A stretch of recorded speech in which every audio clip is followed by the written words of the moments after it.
The following episode of Dad vs. Daughter was made possible by a contribution from Eagle Griffin Games. Hello and welcome to another episode of Dad vs. Daughter. I'm Tim the Dad, and today Dad and his friends are going to sit down and we're going to play Railways of the World, but we're going to use the Transcontinental version. We're going to be using the big map, and in order to play it, we're going to need the base game, we're going to need Western United States, and the Golden Spike, so check it out.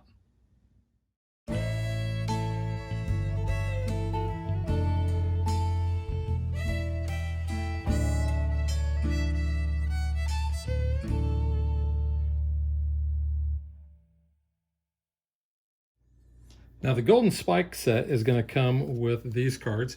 You are going to get these four from Railways of North America, and you can see that they're the Golden Spike because they have the Golden Spike right there.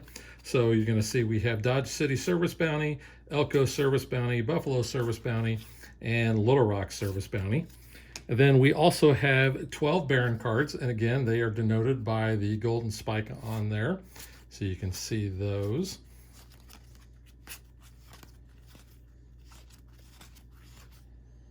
And then we also have 6 of the player aids that are going to show the major lines, and it's also going to show the costs for building and so forth. As you can see, this is a huge map. In fact, it takes up the entire table space that we have. But essentially what you're going to do, playing the Transcontinental Edition, you are going to be playing almost 2 games because you're going to start off and you're going to be playing only on the eastern side. And if you had the board, you would notice that the cities of Duluth, Minneapolis, Des Moines, Kansas City, Tulsa, and Dallas represent the western edge of the map. So you're going to be playing the eastern side until you have put down the empty city markers based on the number of players. Then you're going to have a cleanup phase in the middle of that, and then you're going to switch over to the western side. Now you can still do things on the eastern side, and we're going to point those out, but you cannot do any of the urbanizing of any of the cities, or you can also not add any more cubes to the eastern side as well. But you can still do deliveries if there are still cubes over there, but you will not be placing any empty city markers there either. Everything is going to focus over here on the western side. So what we're going to do is we're going to peek in on Dad and his friends as they are wrapping up the play of the eastern side. And if you're not familiar with how to play the eastern side, check our channel because we do have a video on that. We're going to walk through all the steps of the cleanup process, and then we are going to be playing on the western side. And then we're going to come back. We're going to give you our thoughts on the game that we actually played. We're going to give you our thoughts on the Transcontinental edition as it is. So stick around for that.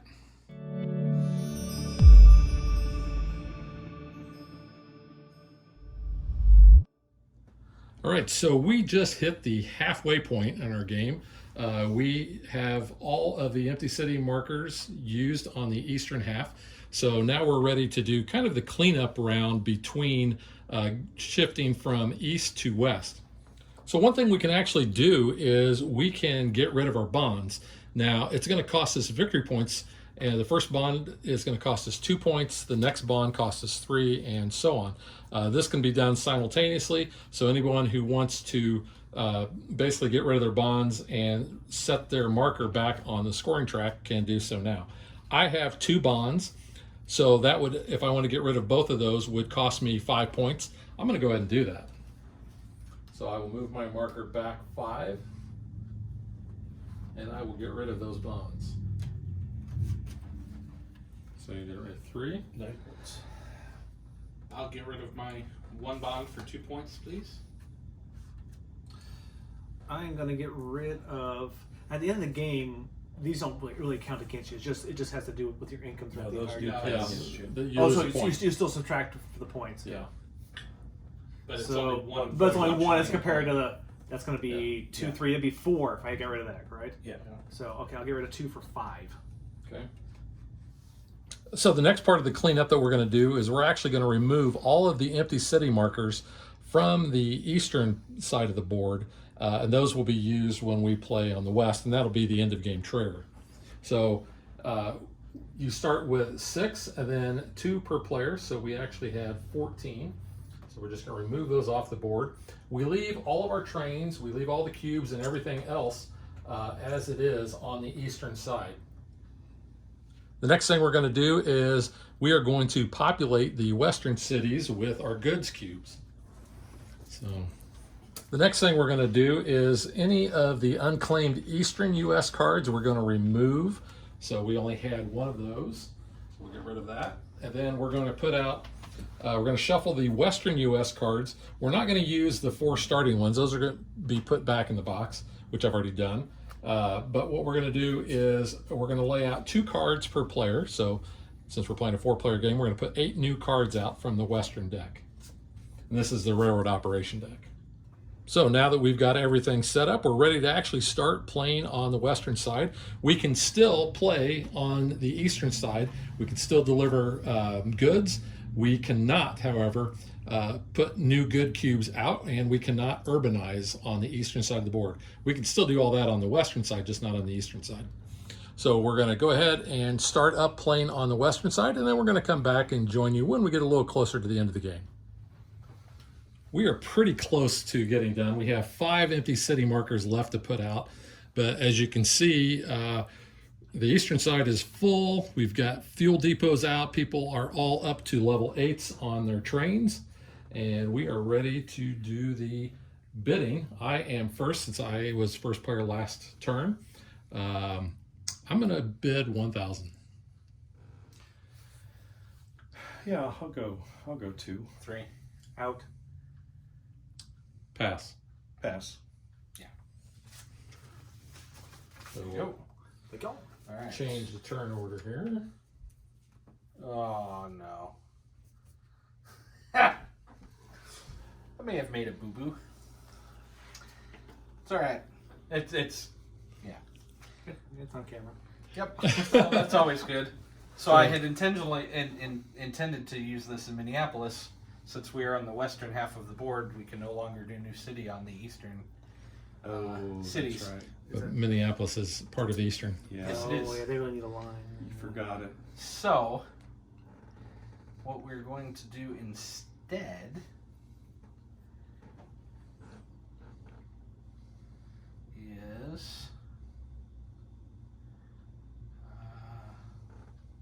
I guess we're going to put it in here. Oh, that's, you don't put any new No cubes on that no one cubes on it. I'm gonna because go that was ahead. Boomtown. I'm gonna go ahead and deliver. So from what is that? Sacramento? San Francisco to Tacoma. 1, 2, 3, 4, 5, 6. All right, because I used a fuel depot on my last turn, my next action has to be to continue that. So I had a cube. I was a red cube from Lubbock. I used my fuel depot here, and I'm going on to Chicago. So it was 7 from Lubbock to St. Louis, and then another 1, 2, 3, 4, 5. So a total of 12. And then one for the hotel. And 1 for the hotel because Nope. James. Nope. Whoops, Yeah, hotel. don't give it to Chris. I also had a depot move that I've got to continue, so I'm actually going from Promontory all the way over to Richmond for 14. Alright, and as much as I desperately need to close cities down, I also need the points. So I'm going to take this from Denver and for 8 down to Fort Worth.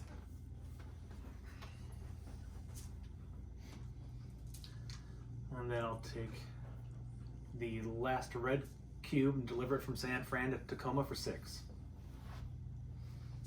So blue will go up 6, please. All right, I'm going to do the same thing I was doing on my last round. I'm going to deliver that red cube from Lubbock, and I'm going to use my fuel depot in St. Louis. And I will continue that on my next turn. Now, because of Lubbock being a gray city that only had 1, even though it's empty, we are not putting an empty city marker there. I'm going to go from Salt Lake using my depot in Dallas to go to Charleston which I believe gives me 11 and 2 to you, Tim. 1, 2, 3, 4, 5, 6, 7, 8, 9, 10, 11, 10, 11, 12. So it's 10 for me, 2 for you, right? Plus I'll get 1 for my hotel. Plus there. 1 for you, so 3 to you, 10 to me. All right. And deliver from Denver to Memphis. 1, 2, 3, 4, 5, 6. I had it. I forgot it.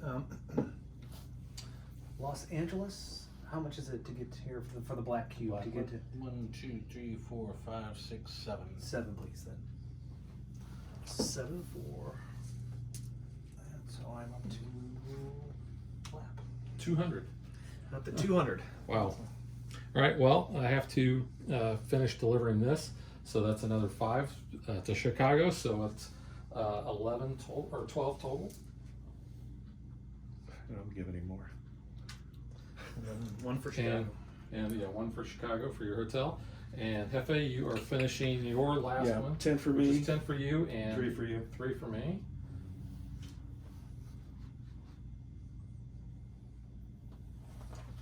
And that is the end of that round. So we go on to the money phase. We're all past, obviously 100, so we're all only getting $10. However, James still has 1 bond, so he is only getting 9. And Chris, you want to flip our new card? I will. Next card is a hotel in Topeka. So Sure. we're really close. We'll come back when we finish and wrap things up. But right now, James is pretty much in the lead at 201 points. Chris is at 190. I'm at 183. And Hefe is at 164. So it was a pretty back and forth game with Chris winning with 263 points. James was close behind at 257. You guys were like leapfrogging each other the last couple rounds. Hefe with 240 because he is a jerk and leapfrogged me. I finished last at 236. And because I was ahead of you for quite a while, but part of what we use in this is the fuel depots, which allows you to deliver further than what your normal train will allow you. And you were doing several 15 deliveries, which really shot you up because I was probably ahead of you by what, 20, 30 points, 30 and points easy. you came from behind. We did run out of trains. James, I think you ran out of trains, and Jeff, you ran out of trains. We also ran out of our tiles, and this is even after using the extra that we got with the Golden Spike edition. But we were able to make things work. It wasn't really too bad. We just kind of cannibalized some from the East Coast that we weren't using anymore. But did anything really stick out with you guys other than the fact that James took over the entire West Coast? Yeah, he kind of worked unchecked over here on the West Coast. It was a long game with the extension, but I don't think any of us anticipated it being quite that long. But it was enjoyable. Yeah, it did run long, but it really didn't feel it. I mean, what did we say? How long did it take us? 6 hours? Yeah, we're about 7 hours. So, and we did take a lunch break in between there. So, but yeah, I mean, the turns were really going fast.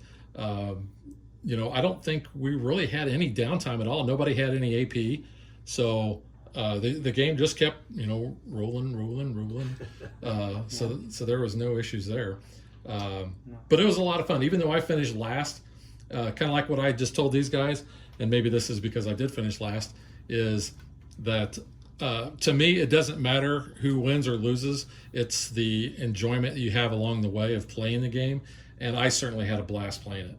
Yeah, me as well. Yeah, this was fantastic for today. Yeah, it was.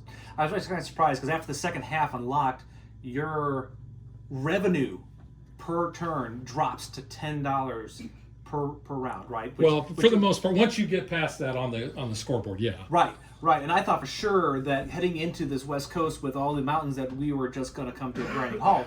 However, that wasn't really the case because you had these plains that people were kind of going through, which is a cheaper land to build on at first. And then, rounds were going so fast that people were still accruing money, even with the 10K. So the lower income didn't affect it as much as I thought it was going to. Now, I could have finished last because my Baron card actually gave me points if I had the most money at the end of the game. So I started hoarding money. I had over 200 and some thousand. So I didn't actually build much over into the west. I concentrated on upgrading my train so that I could start delivering long things. The problem is, not even probably 4 rounds to the end, more probably like 8 rounds, things started drying up. And so then I went from delivering 8 links to 4s and 3s and 2s just to get something going. So that was probably poor planning on my part. But and here's a shameless plug because if you have noticed the Kickstarter for the Rail Barons of the world, if you play as me, then you want to have the most hotels. I had 3 hotels. Now, granted, these hotels didn't help me that much, but true to my Baron card. All right. So, anything else you guys want to say about our particular game here? Yeah, I thought it was interesting, kind of playing off of James a little bit. The second half build where it looked like we were going to spend a whole lot more money, even though the income was tight. If you look at number of tiles that we've actually laid on the west versus what we laid on the east, it is significantly smaller, even though there's a larger amount of space there. So finding the right delivery lanes and then utilizing those to the best of your ability. A lot of cards came out in that second half that allowed more cubes to be added. I think there were more of those cards in the second half of the game than there were in the first, that allowed more of those deliveries to happen. So I found that kind of interesting because I had the same expectation that James had, that we'd run out of money in that second half. And obviously with your over 200,000, I had over 100,000 left. We just didn't spend that money. Yeah, and one thing you pointed out too, we tended to keep the eastern section going for the first part of the game, probably longer than what we needed to, just because we were trying to maximize where we were on the income track. And so we were trying to do that, and it was kind of delaying getting the empty city markers on there. So that probably took, the eastern part took longer than the western part. So, all right, so now let's get to what we think of the Transcontinental variant.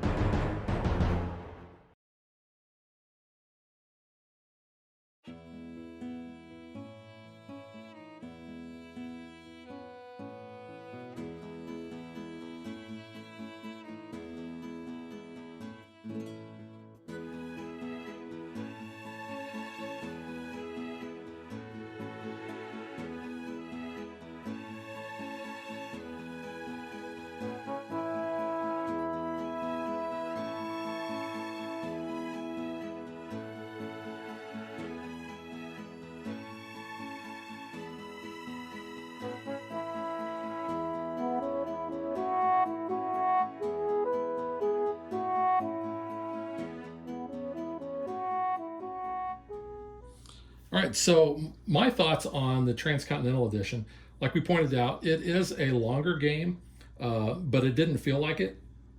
I like it. It's not something I'm going to want to play all the time because, like I said, it did take a good chunk, but it does feel a little different when you move from east to west. My thoughts were on the east, you're really trying to maximize getting your income up, and then when you see that you're kind of getting to the end of the eastern part, you want to start making sure that you have areas in the west that you can use to try to propel yourself. And we started, I think everybody kind of did that. Hefe, you probably didn't do it as much, but you ended up coming down here and starting your western link over there. Yeah. Yeah, so I like, from a transcontinental perspective, I like the number of major lines that exist when you have that larger map. There's a lot more of those in play for people. So normally in a game, if you're just playing the one region, they get eaten up fairly quickly if you use them. Realizing it takes a while to build those out, but usually when you see one person going for it, you may tend to hold back a little bit because it's not going to be worth the money at the end. So I liked having, what are there? There's 6, 12, about 16, 18 of them in the Transcontinental variant. Yeah, so. plus we have these, which I don't think are on the map. So I liked that aspect from the Transcontinental perspective. I also liked, and I realize it's part of the Western U.S. Deployment, but the depots and being able to deliver those longer distances with a smaller train, even though it may take you 2 turns to do it. I think that's an interesting add-on, especially in that Transcontinental perspective. Yeah, because one of the questions that we had was there are actually 2 barons which will give you points if you are able to deliver with a 9 link or higher, and that's how you have to do that is with the fuel depots, and I think everybody uses those quite a bit in order to maximize getting those high deliveries. I use those entirely the second half of the game. The only issue I kind of had with the map is that we had to make sure we remembered exactly which of the cities were on the eastern side. I had a picture of the actual board, and if you're playing with the boards, then you don't have to worry about that. But you can pretty much take a straight line from Dallas all the way up to Duluth, and you know that over to the right is on the east, and everything to the left is in the west. But I think the map looks really cool. In my opinion, it looks better than putting the 2 boards together. Absolutely. Because the color all matches. You don't have to worry about one board sliding or anything. This mat, it's a nice neoprene mat. It stays nice and flat.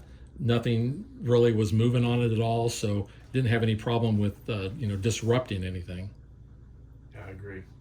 I like how you're able to, at the when you unlock the West, you're able to buy back the bonds, because we talked about how usually by that time you're kind of maxed out on the point chart, which that means you're only getting $10 per round. But you can, if you want, you can go a little further back down that point chart, which then gives you more money per round by selling bonds for victory points. So that was kind of an interesting little mechanic that we were able to all take advantage of. So. Yeah, I was actually able to maximize my income the next round because of that. Right, because everybody sold back all their bonds except me. I had to keep 1, but that was it. I mean, basically we got rid of our bonds from the game when we were heading into the western half. Yeah, I think that's actually kind of a neat little thing, that cleanup phase between the different halves of the game, where you're taking all the empty city markers from the east side, and then you're kind of resetting in a way the game and playing 2 versions. But yeah, you have the cleanup of doing basically the bonds, turning those back in, like you said, taking a knock in the victory points. But that can be a valid strategy because that could boost you back up in getting income that you desperately are going to need in the West, because you have so many mountains that you have to cross, ridges. So it's going to cost you $4 grand in order to place on a mountain hex, and then another $4 grand just to cross the ridges. So you see out west, that's pretty much all mountains out there. So you're really going to be spending that money. And unless you've got a rail baron like that, there's probably no reason to hoard money like I did. But neither here nor there. But no, I really like this. If I was going to sit down and this was the only game I was going to play in a day, I would really like playing this, the Transcontinental version, because the one side feeds into the other, the two halves of the game, so to speak. So I really like it, and like I said, really like the look of the mat too. All right, so that'll do it for Railways of the World, the Transcontinental edition. Like I said before, you need the Railways of the Eastern U.S., the Railways of the Western U.S., and the Golden Spike mini set. So you have everything you need to play. So we will catch you guys next time. Bye. Bye. Thanks for watching our video. We hope you enjoyed it. And if you did, click that like and subscribe button. You can also follow us on social media like Facebook and Twitter at DadBeDaughter. And if you like what we do and you want to support us, you can visit our Patreon page. So thanks for watching. Thanks.